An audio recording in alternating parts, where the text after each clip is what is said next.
Hindi nakalampas sa mga mata ng batas ang isang lalaki matapos siyang maaresto sa Barangay 176 Bagong Silang, Caloocan City. Dahil sa iligal na pag-iingat ng baril, ang report mula kay Police Corporal Abigail Rojas.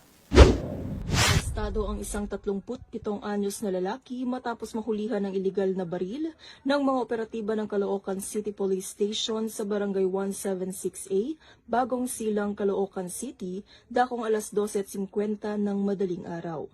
Base sa tip mula sa isang concerned citizen, agad na rumesponde ang mga tauhan ng Substation 12 ng Caloocan CPS.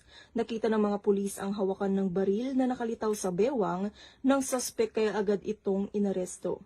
Nakumpiska mula sa kanya ang isang kalibre 38 na revolver na walang serial number at may lamang 2 bala. Nahaharap siya sa kasong paglabag sa Section 28 ng Republic Act 10591 o mas kilala bilang Comprehensive Firearms and Ammunition Regulation Act. Mula dito sa Metro Manila, ako po ang inyong PNN correspondent, Police Corporal Abigail Rojas, alagad ng batas, tagataguyod ng Balitang Pulis.